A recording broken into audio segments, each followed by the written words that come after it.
तो स्वागत है आपके अपने YouTube चैनल संस्कार लर्निंग में। पिछली क्लासेस में आपने जीके के क्वेश्चंस को देखा है। आई होप आप लोग अच्छे से उसको देखे होंगे और याद भी किए होंगे। तो चलिए शुरू करते हैं। पहला क्वेश्चन है, सिंधु घाटी लिपि की सूचना स्रोत ज्ञात होती है। सिंधु लिपि घाटी की जो भी सूचना वो कहाँ से ज्ञात होती है? तो इसका ऑप्शन है आभूषणों से, मोहर से, मूर्तियों से, खिलौने से। तो इसका राइट ऑप्शन है ऑप्शन नंबर बी। किससे ज्ञात होती है? ऑप्शन नंबर बी, मोहरों से। सिंधु घाटी लिपि की सूचना किससे ज्ञात होती है? मोहरों से। सिंधु लिपि की सूचना स्रोत कौन है? मोहर है। सिंधु घाटी लिपि का सबसे पुराना नमूना कहाँ मिला, कब मिला था? 1853 में। सिंधु घाटी का सबसे पुराना नमूना कब मिला था? 1853 में मिला था, जो 1923 में लिपि प्रकाश में आ गई।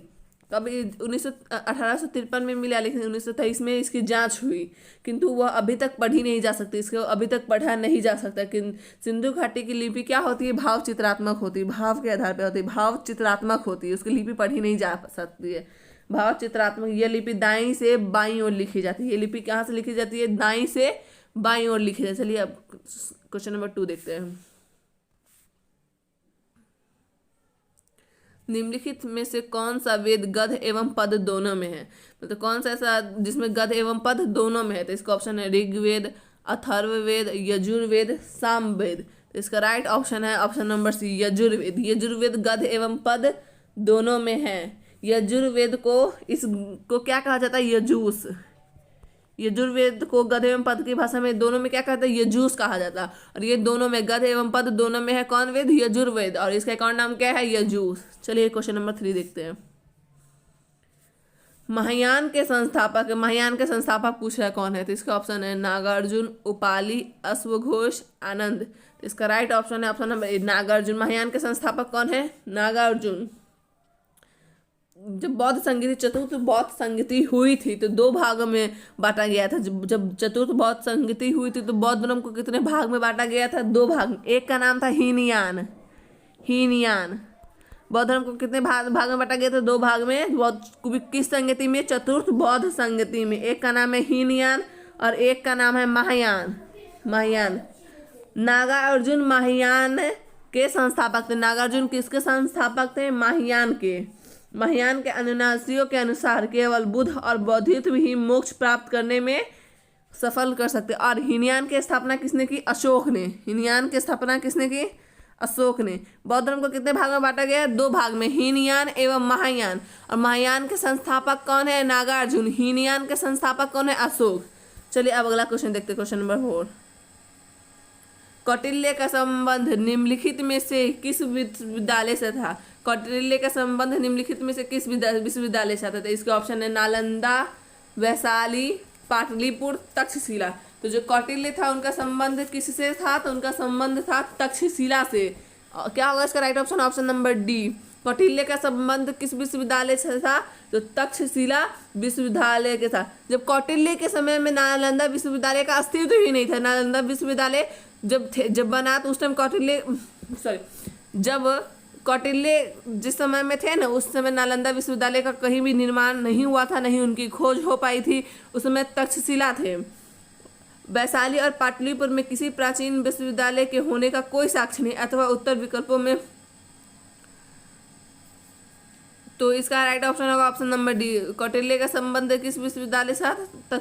तक्षशिला विश्वविद्यालय से था। चलिए अब अगला क्वेश्चन देखते हैं। क्वेश्चन नंबर 5, निम्नलिखित में से किस सिख गुरु को जहांगीर ने मृत्यु दंड दिया था? निम्नलिखित में से किस सिख गुरु को जहांगीर ने मृत्यु दंड दिया था? तो इसके ऑप्शन है गुरु हरिकृष्ण, गुरु तेग बहादुर, गुरु गोविंद सिंह, गुरु अर्जुन देव। तो इसका राइट ऑप्शन है ऑप्शन नंबर डी, गुरु अर्जुन देव। निम्नलिखित में से किस गुरु को जहांगीर ने मृत्यु दंड दिया था? तो गुरु अर्जुन देव को जहांगीर ने मृत्यु दिया था। और ये सिखों के 5वें गुरु थे। कितने गुरु थे? सिखों के 5वें गुरु कौन थे? अर्जुन देव। सिखों के 5वें गुरु कौन थे? अर्जुन देव। और जहांगीर ने इन्हें मृत्यु दंड दिया था। इसका कारण यह था कि 1906 इसको मृत्यु दंड क्यों दिया गया था? तो 1906 ईस्वी में जहांगीर के सबसे बड़े पुत्र खुसरे द्वारा जहांगीर के विरुद्ध किए गए विद्रोह के दौरान गुरु अर्जुन देव ने खुसरे की सहायता की थी। जो उनको मृत्युदंड जहांगीर ने क्यों दिया था कि 1906 में जो युद्ध हुआ था उनके बेटे खुसरे ने किया था, उस समय गुरु अर्जुन देव ने खुसरे की मदद की थी, सहायता की थी, इसलिए जहांगीर ने उन्हें मृत्युदंड दिया था। चलिए अगला क्वेश्चन देखते हैं, क्वेश्चन नंबर 6। निम्नलिखित में से किसने मुगल काल में ऐतिहासिक विवरण लिखा? निम्नलिखित में से किसने मुगल काल में ऐतिहासिक विवरण लिखा था? इसका ऑप्शन है नूरजहां बेगम, रजिया सुल्तान, गुलबदन बेगम, जहां आरा बेगम। तो इसका राइट ऑप्शन है ऑप्शन नंबर सी, गुलबदन बेगम। इसका राइट ऑप्शन है ऑप्शन नंबर सी, गुलबदन बेगम। किसने मुगल काल में ऐतिहासिक विवरण लिखा? तो गुलबदन बेगम। बाबर ये किसकी पुत्री थी? तो इसके पिता का क्या नाम था? बाबर। ये बाबर की पुत्री थी गुलबदन बेगम ने हुमायूं नामा की रचना की थी। और गुलबदन बेगम ने किसकी रचना की थी? तो हुमायूं नामा की रचना की थी। 2 भागों से विभाजित इस पुस्तक के प्रथम भाग में बाबर का इतिहास और दूसरे भाग में हुमायूं का इतिहास का वर्णन। हुमायूं नामा में पहले भाग में किसका वर्णन है? तो बाबर का, और दूसरे भाग में किसका वर्णन है? तो हुमायूं का वर्णन है। इसके अलावा इस पुस्तक में तत्कालीन भारत के सामाजिक स्थिति पर प्रकाश डाला गया हुआ। निम्नलिखित में से किसने मुगल काल में ऐतिहासिक विवरण लिखा? तो गुलबदन बेगम ने। इसके पिता कौन थे? तो बाबर। इन्होंने हुमायूं नामा शीर्षक की रचना की थी, जिसके पहले भाग में बाबर के बारे में तथा दूसरे भाग में हुमायूं के बारे में कहा गया है, और इसमें भारत में सामाजिक स्थिति पर भी प्रकाश डाला गया है। चलिए अगला क्वेश्चन देखते हैं, क्वेश्चन नंबर 7। सिराजुद्दौला के साथ अंग्रेजों ने कौन सी संधि की थी? सिराजुद्दौला के साथ अंग्रेजों ने कौन सी संधि की थी? तो इसका ऑप्शन है अलीनगर की संधि, बीजापुर की संधि, मगध की संधि, उपयुक्त में से कोई नहीं। तो इसका राइट ऑप्शन होगा ऑप्शन नंबर ए, अलीनगर की संधि। सिराजुद्दौला के साथ अंग्रेजों ने की थी कौन सी संधि? अलीनगर की संधि। और ये कब? पहले देखिए 1756 ईस्वी में। कितने में? 1756 ईस्वी में ब्लैक हॉल की घटना के बाद मद्रास में रॉबर्ट क्लाइव के नेतृत्व में एक सेना बंगाल भेजी गई। इस सेना द्वारा 2 जनवरी 1857 को कलकत्ता पर अधिकार किए जाने के बाद बंगाल के तत्कालीन नवाब सिराजुद्दौला के विरुद्ध अंग्रेजों के द्वारा युद्ध की घोषणा की थी। इसके विवश होकर बंगाल के नवाब सिराजुद्दौला ने 9 फरवरी, कब की थी? 9 फरवरी 1957 को क्लाइव के साथ अलीनगर की संधि पर हस्ताक्षर किया। तो वो विवश हो गए। पहले 1756 ईस्वी में जो ब्लैक हॉल की घटना हुई थी, उसके बाद रॉबर्ट क्लाइव के नेतृत्व में एक सेना बंगाल भेजी गई थी।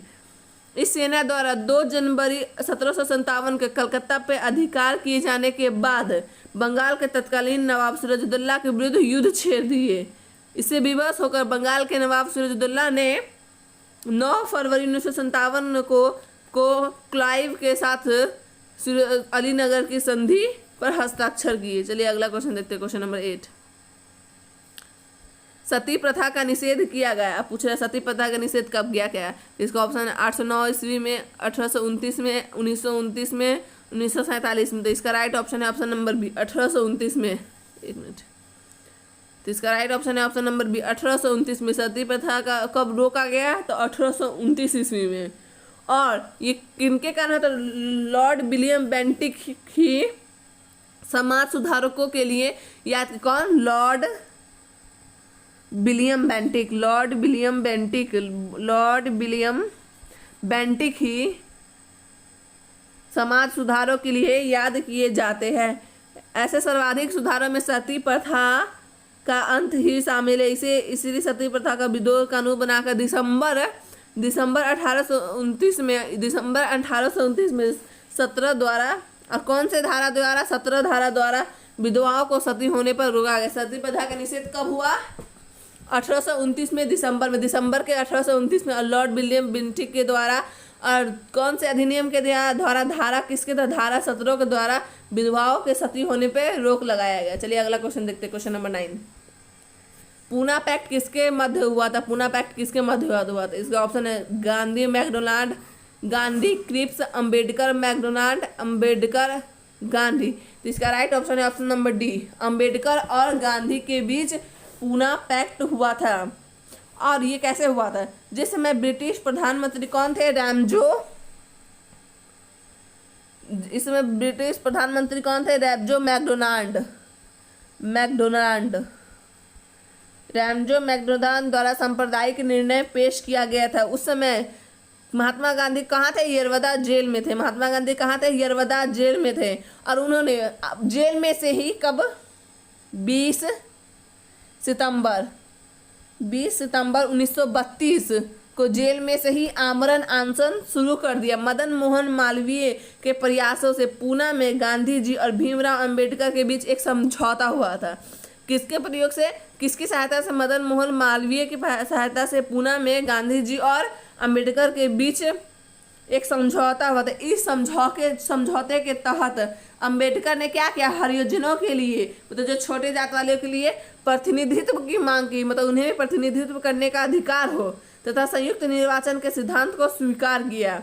इस समझौते के अंतर्गत क्या हुआ था? हरिजनों को विधानमंडलों में सुरक्षित स्थान को 71वें से बढ़ाकर कितना कर दिया गया? 148। विधानसभा में उनका स्थान कितना बढ़ा दिया? 71 से बढ़ाकर कितना कर दिया गया? 148। विधानमंडल में हरिजनों का अधिकार 71 से बढ़ाकर 148 कर दी गई। इसी में पूना पैक्ट में हुआ था यही, कि इसमें अंबेडकर जी की मांग थी कि हरिजन को विधानसभा में 71 से बढ़ाकर 148 कर दिया जाए। और ये मदन मोहन मालवीय के प्रयासों से हुआ। चलिए अगला क्वेश्चन देखते हैं, क्वेश्चन नंबर 10। 1917 के कलकत्ता अधिवेशन में कांग्रेस के अध्यक्ष 1917 के कलकत्ता अधिवेशन में कांग्रेस के अध्यक्ष कौन थे? तो इसका ऑप्शन है मदन मोहन मालवीय, एनी बेसेंट, लोकमान्य तिलक, मौलाना अबुल कलाम आजाद। तो इसका राइट ऑप्शन है option number B, Annie Besant. 1970 के कलकत्ता अधिवेशन में कांग्रेस के अध्यक्ष कौन थे? Annie Besant. 1917 ईस्वी में कलकत्ता में संपन्न कांग्रेस के 33वें अधिवेशन का सभापति किसने किया था? एनी बेसेंट ने। तो 1970 के कलकत्ता अधिवेशन में कांग्रेस के अध्यक्ष कौन थी? Annie Besant. चलिए अगला क्वेश्चन देखते हैं, क्वेश्चन नंबर 11। पॉवर्टी एवं un British rule in India के लेखक है। पॉवर्टी एवं un British rule in India के लेखक कौन है? तो इसका ऑप्शन सी, राजगोपालाचारी, जवाहरलाल नेहरू, सुरेंद्र नाथ बनर्जी, दादा भाई नौरोजी। तो इसका राइट ऑप्शन है ऑप्शन नंबर डी, दादा भाई नौरोजी। पॉवर्टी एवं un British rule in India के लेखक कौन है? दादा भाई नौरोजी। पॉवर्टी एवं un British rule in India के लेखक कौन है? दादा भाई नौरोजी। चलिए अगला क्वेश्चन देखते हैं, क्वेश्चन नंबर 12। वंदे मातरम के प्रथम संपादक कौन थे? वंदे मातरम के प्रथम संपादक कौन थे? तो इसका ऑप्शन है अरविंद घोष, रविंद्रनाथ टैगोर, बंकिम चंद्र चट्टोपाध्याय, रास बिहारी बोस। तो इसका राइट ऑप्शन है option number A, Aurobindo Ghosh. कौन है? अरविंद घोष। वंदे मातरम के प्रथम संपादक कौन थे? तो अरविंद घोष। ये वंदे मातरम स्वतंत्रता आंदोलन में बहुत बड़ी भूमिका निभाए थे। इसकी स्थापना किसने की? श्री सुबोध चंद्र। कौन कौन थे? सुबोध चंद्र मलिक, देश बंधु चित्तरंजन दास और श्री बिपिन चंद्र पाल ने 6 अगस्त 1906 ईस्वी को श्री अरविंद घोष के समकालीन में इसको संपादन किया था। इसके स्थापना किसने की थी? श्री सुबोध चंद्र बोस, देश बंधु चित्तरंजन दास और श्री चंद्र पाल ने 6 अगस्त 1946 को श्री अरविंद घोष ने इसका संपादन किया था। तो वंदे मातरम के प्रथम संपादक कौन थे? अरविंद घोष। चलिए अगला क्वेश्चन देखते हैं, कब किया गया था इसका संपादन? तो 6 अगस्त 1906 को इसका संपादन किया गया था। चलिए क्वेश्चन नंबर 30 देखते हैं। इसको बड़ा है, थोड़ा अच्छे से देखें, फिर छोटा का नहीं भूल गए इसको। हाँ देखिए इसको, ये क्वेश्चन अच्छे से देखें। भारतीय स्वतंत्रता संग्राम की निम्नलिखित घटनाओं के सभी कालक्रम को, मतलब अब देखिए जो भी आंदोलन दिया हुआ है, पहला नंबर, दूसरा नंबर, तीसरा नंबर, चौथा, उसको बताना है। सबसे पहले कौन आंदोलन, फिर उसके बाद उसको क्रम में सजाना है, असेंडिंग ऑर्डर में इसको सजाना है, सबको बढ़ते क्रम में सजाना है। जैसे पहले कौन हुआ उसके बाद कौन है। तो देखिए इसका ऑप्शन है सविनय अवज्ञा आंदोलन, होम रूल आंदोलन, भारत छोड़ो आंदोलन, उसके बाद असहयोग आंदोलन। तो इसका राइट ऑप्शन है ऑप्शन नंबर बी। देखिए सबसे पहला होम रूल आंदोलन हुआ था। सबसे पहले क्या हुआ था? होम रूल आंदोलन, उसके बाद असहयोग आंदोलन, उसके बाद सविनय अवज्ञा आंदोलन, उसके बाद हुआ था भारत छोड़ो आंदोलन। तो सबसे पहले कौन आंदोलन हुआ था? होम रूल आंदोलन, उसके बाद असहयोग आंदोलन, उसके बाद सविनय अवज्ञा आंदोलन, उसके बाद भारत छोड़ो। लास्ट में क्या हुआ था? भारत छोड़ो आंदोलन। इसी को असेंडिंग ऑर्डर में सजाना था। चलिए अगला क्वेश्चन देखते हैं, क्वेश्चन नंबर 40। देखिए, निम्नलिखित में से कौन सा युग सम्मिलित नहीं? अब ये दिया हुआ है, ठीक है, जो जो हत्याकांड दिया उसका वर्ष दिया, अब वर्ष सही दिया है या नहीं वही चुनना है। तो जो भी हत्याकांड दिया उसका वर्ष सही दिया है या गलत। तो इसका पहला इसके ऑप्शन है साडन्स हत्याकांड 1928, उसके बाद जनरल डायर हत्याकांड 1932, अलीपुर षड्यंत्र कांड 1908, काकोरी कांड 1927। तो इसका राइट ऑप्शन है ऑप्शन नंबर डी, काकोरी कांड 1927। एक सेकंड। तो देखिए, तो इसका राइट ऑप्शन होगा ऑप्शन नंबर डी। कौन सा कांड? साडेंस कांड कब हुआ था? 1928 में हुआ था। जनरल डायर हत्याकांड कब हुआ था? 1932 में हुआ था। अलीपुर षड्यंत्र कांड कब हुआ था? 1908 में। और बस काकोरी कांड 1927 में नहीं हुआ था। तो इसका राइट ऑप्शन है काकोरी कांड 1927, ऑप्शन नंबर डी। भारत में क्रांतिकारी आंदोलन कब हुआ था? 1924 में शुरू हो गया था, अक्टूबर 1924 में। अक्टूबर 1924 में क्रांतिकारी आंदोलन शुरू हो गया था। और इसका नेतृत्व कहाँ हो रहा था? लखनऊ में। लखनऊ में उत्तर प्रदेश के क्रांतिकारियों द्वारा 9 अगस्त 1925 को काकोरी जाने वाली गाड़ी में लूटपाट की इसी घटना के बाद में काकोरी कांड के नाम से था। काकोरी कांड कब हुआ था? 1925 में, न कि 1927 में। काकोरी कांड कब हुआ था? 1925 में। और इसमें क्या कह रहा था? जो भी काकोरी जाने वाली गाड़ी थी उसमें लूटपाट होने लगी, इसी को काकोरी कांड कहने लगा। चलिए अगला क्वेश्चन देखते हैं, क्वेश्चन नंबर 50। भारत सरकार ने राष्ट्रगान को कब अभिगृहित किया? भारत सरकार ने राष्ट्रगान को कब अभिगृहित किया? तो इसके ऑप्शन है 15 अगस्त 1947, 24 जनवरी 1950, 26 जनवरी 1950, 24 नवंबर 1949। तो इसका राइट ऑप्शन है ऑप्शन नंबर बी, 24 जनवरी 1950। भारत सरकार ने राष्ट्रगान को कब अभिगृहित किया? तो 24 जनवरी 1950 को। और इसको किसने लिखा था? रविंद्रनाथ टैगोर ने। रविंद्रनाथ टैगोर ने। रविंद्रनाथ टैगोर ने। किस भाषा में? बांग्ला भाषा में रचित असंगीत जनगण मन, राष्ट्रगान क्या है हमारा? जनगण मन को 24 जनवरी 1950 को औपचारिक रूप से संविधान के द्वारा अपनाया गया था। कब अपनाया गया था? 24 जनवरी 1950, मतलब हमारे गणतंत्र दिवस से 2 दिन पहले हमारे राष्ट्रगान को अपनाया गया था। चलिए अगला क्वेश्चन देखते हैं, question number 60। Hindustan socialist Republican army का गठन किसने किया? हिंदुस्तान सोशलिस्ट रिपब्लिकन आर्मी का गठन किसने किया? तो इसका ऑप्शन है वी.डी. सावरकर, चंद्रशेखर आजाद, रास बिहारी बोस, और इसका 3 ही ऑप्शन है। चलिए देखते हैं, हिंदुस्तान सोशलिस्ट रिपब्लिकन आर्मी का गठन किसने किया था? वी.डी. सावरकर, चंद्रशेखर आजाद, रास बिहारी बोस। तो इसका राइट ऑप्शन है option number B, Chandrashekhar Azad. Hindustan socialist Republic party का गठन किसने किया? तो चंद्रशेखर आजाद ने। और हिंदुस्तान सोशलिस्ट रिपब्लिकन पार्टी की स्थापना कब की गई थी? 1928 में। कब की गई थी हिंदुस्तान सोशलिस्ट रिपब्लिकन पार्टी की स्थापना कब की गई थी? 1928 में। और किसने इसका गठन किया था? तो चंद्रशेखर आजाद ने इसका गठन किया था। और कहाँ हुई थी? तो फिरोज शाह कोटला मैदान में। कहाँ हुई थी? फिरोज शाह कोटला मैदान में। कोटला मैदान। चलिए अगला क्वेश्चन देखते हैं, क्वेश्चन नंबर 70।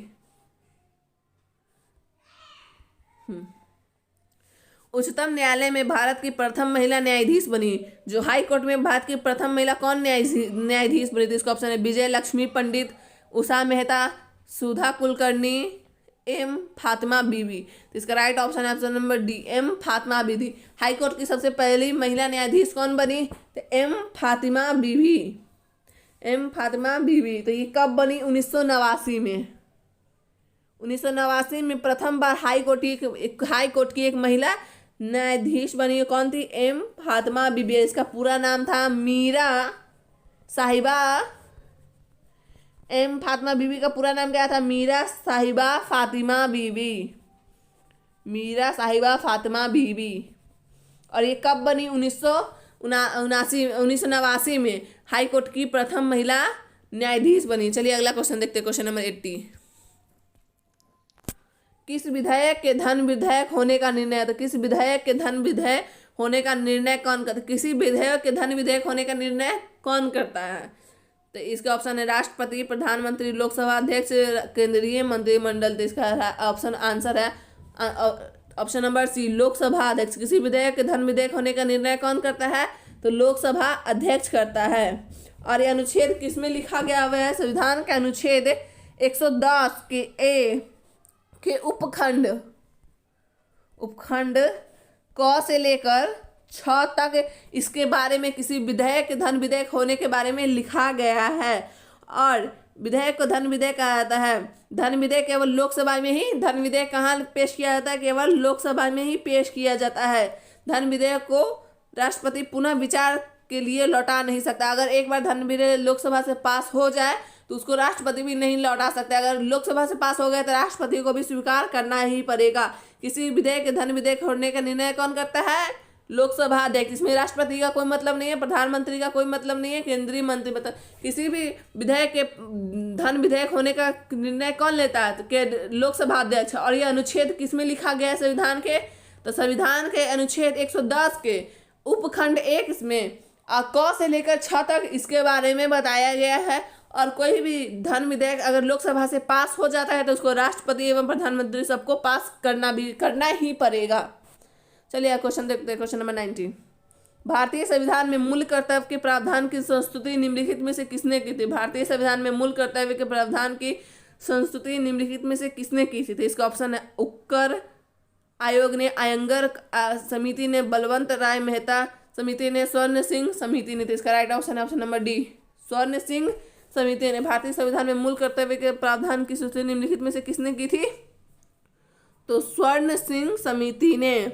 सरदार स्वर्ण सिंह समिति ने संविधान के 42वें संशोधन कब हुआ था, 1976 में। संविधान का 42वां संशोधन कब हुआ था, 1976 में। इसी में मौलिक कर्तव्य को जोड़ा गया था और इसे कहाँ रखा गया हुआ है, भाग 4 क से लेकर क में रखा हो गया है।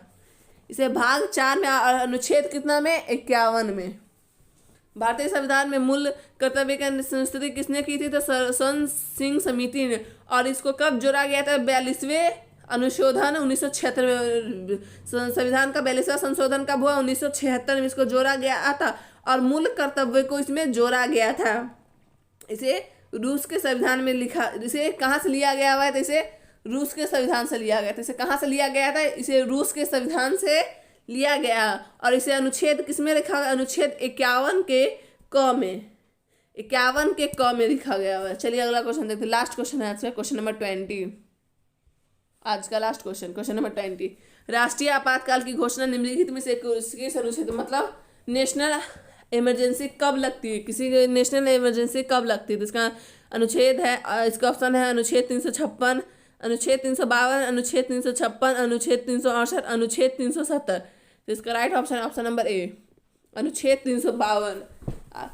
नेशनल इमरजेंसी लगने की कौन से नेशनल इमरजेंसी लगने के लिए किस अनुच्छेद में लिखा गया हुआ है, तो अनुच्छेद 352 में। और इमरजेंसी कितने प्रकार के होते हैं, जो इमरजेंसी दिया, इमरजेंसी कितने प्रकार के, तो इमरजेंसी 3 प्रकार के होते हैं। राष्ट्रीय इमरजेंसी हो गया अनुच्छेद 352, उसके बाद राष्ट्रपति शासन, नीचे लिख दे। पहले राष्ट्रीय आपातकाल की घोषणा निम्नलिखित में से किस अनुच्छेद में की जाती थी, अनुच्छेद 352 में। और अनुच्छेद 3 प्रकार का, अनुच्छेद नहीं सॉरी, आपातकाल 3 प्रकार का होता है। पहला होता है, देखिए, पहला राष्ट्रीय आपातकाल। राष्ट्रीय आपातकाल ये कब लगेगा, अनुच्छेद 352 में, अनुच्छेद 352। उसके बाद राष्ट्रपति शासन, ये अनुच्छेद 356 में। अगर राष्ट्रपति शासन लगेगा तो उसको अपने पद से रिजाइन देना पड़ेगा। अगर कोई भी ऐसा जो उस पर राष्ट्रपति पे देश विद्रोह या किसी का भी कोई भी आरोप लगे, उसके समय राष्ट्रपति को रिजाइन देना पड़ेगा। और तीसरा है वित्तीय फाइनेंशियल इमरजेंसी, वित्तीय आपातकाल, ये अनुच्छेद 360 में लिखा गया है। और हमारे देश में अभी तक एक बार भी वित्तीय आपातकाल मतलब फाइनेंशियल इमरजेंसी एक बार भी नहीं लगा है। वित्तीय आपातकाल कितनी बार लगा है, 0 बार, एक भी बार नहीं लगा है। तो आज के लिए इतना ही। वीडियो पसंद आए तो वीडियो को लाइक पे चैनल को सब्सक्राइब करें। Thank you.